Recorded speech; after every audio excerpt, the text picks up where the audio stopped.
Hey free-to-play gang, welcome back to another video. This is quite an important one. I know you guys love to see like me breaking down the shop and what's worth buying and what's not worth buying. But I can assure you a lot of the things here are extremely worth buying. Okay, we're gonna start off with Uller aka Aurelius, right? Okay, now I know his name. Aurelius Uller, thank you. So he actually costs somewhere around 700 stamina. Yes, about 700 stamina, and I'm basing this on the most optimal way for you to obtain this currency, right? What's it called? Basic honor badges. Okay, so the most optimal way for you to obtain currency right now is via chapter 2 Miramon raid difficulty 6. So for every 10 stamina it's gonna give you 50 badges, so that's the biggest bang for buck right now. Okay, so let's move on with the rest of the items that you can purchase in the shop. So okay, Aurelius definitely must purchase, dude. He's a free 4-star, just go ahead and buy it. 700 stamina is a little bit pricey, but I think it's really well worth it. Okay, and now moving on to the flow record, it costs you 50 badges, which is equivalently 100 stamina for the people who can calculate very fast, and that is equivalently 111 crystals, which in my opinion is super worth it because, you know, a gold record costs 200, so this is a specific kind of gold record, right? A flow type record, which could get you a Zora, which could get you a Xiaoyin, or it can also get you something completely garbage, like for example, well, Leon is not garbage, but yeah,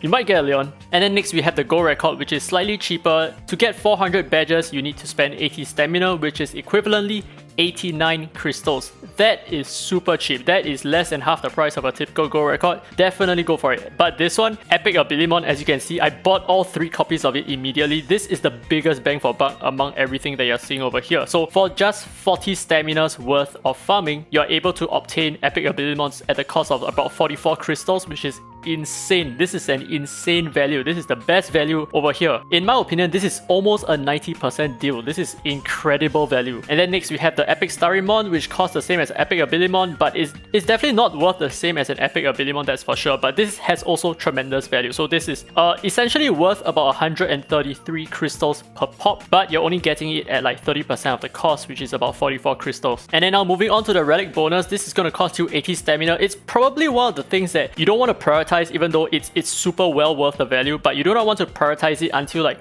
towards the end of the event, because, well, unless you're able to farm really fast in the Chronos dungeons, or like let's say in a PEP, you may not necessarily need this so urgently, although it is still really nice to have. It's really good to stockpile. In fact, I am stockpiling like crazy, and I'm still not using it even though I can do like sub-minute runs. I feel like I will only use it when I can do like very fast runs. And then moving on, we have the story voucher.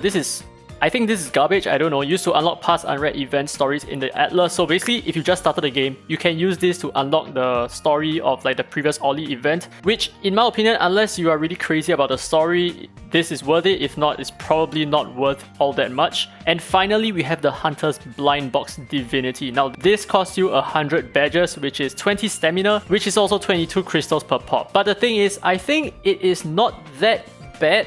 I have done 3 of it so far, and the first 2 times I got 90k gold per pop, and the third time I actually got 12 relic essences. The 12 relic essences is not necessarily so good, but it's going to be really good for new players who really want to ramp up their relics at the start. So 12 relic essences is a fifth of the way to getting your first 6-star relic. Well, I mean, if you haven't had a 6-star relic. So I would think that this is possibly a good way for you to just dump the rest of your currency, right? So how can you get currency? Oh, well, obviously, number 1, just go for the strongest content that you can participate. So, you know, for me, I can definitely easily do a Miramon raid difficulty 6, which is what I'm farming right now, which brings me to the next point. This is extremely worth farming. So take a look at this. I do not know what the drop rate is, but it does drop relics between 4 and 6 stars, which is equivalently, you know, participating in one of the relic dungeons in the game itself. But on top of that, you are still getting 12.6k gold, which is almost, okay, about 90% of what you would get in Purgatory 12 farming.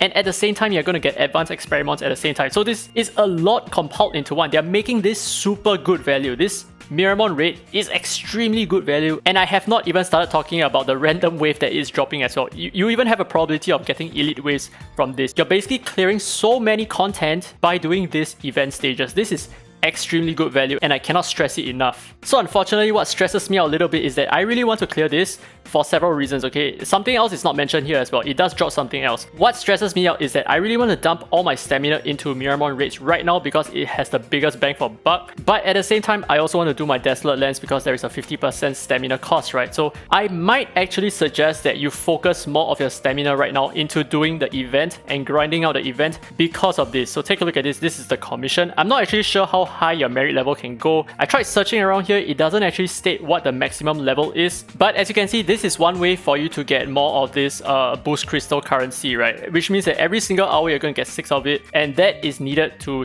purchase some boosts over here, and we will talk about that in just a bit. But the thing is, what I forgot to mention over here is that the Miramon rate also drops boost crystals, which means that the more you farm this right now, the faster you can farm resources to boost your boost. But yet, at the same time, this is also how you can, quickly raise up your merit level, because there is also something like collect X amount of merit badges to gain more merit points to push your merit level higher. So essentially, the best thing that you can do right now is to just push all your stamina into this, and I think just forgo the Desolate Lens for the time being, especially if you're a weaker player and you cannot obtain like maybe S rank or above in the Desolate Lens. It may not be that worth it to farm the Desolate Lens, because taking a look at the reward spread over here, it's very clear to see that if you're stuck at A+ and below, you're not even able to obtain the legendary boost stone, right? Which completely sucks. And it kind of takes away from the necessity from doing this, in my opinion. So I think if you're still stuck at below S, then I think just push all your stamina into the current event at hand. So actually, I think that's what I'm gonna do. I'm just gonna maybe grind this on the side, like just do multi-battles, and at the same time grind out the event together. And yeah, it's gonna cost me and waste a lot of my stamina as well, because I really want to push this as much as I can. But unfortunately, I want to get the best of both worlds, even though I'm making a very stupid decision right here by not focusing on the Miramon rate. Now, before we end the video, let's take a look at the power boost and what we can obtain over here. The first thing that you can upgrade is going to be increased crit rate, which is very nice. So it goes up to 20% at level 3. And then after that, you're getting like rune buffs from, like, let's say the cube miracle. So for example, this one, when any ally esper attacks, 20% chance of summoning the ally with the highest attack to cast a basic ability. This is insane. This is so strong. And then there are other stuff as well, like for example, upon casting basic abilities, ally esper has a 50% chance of reducing all ability cooldowns by 1 turn. This is insane. There's 2 reasons why this is so important. Number 1, it's going to speed up your runs a lot, because the runs here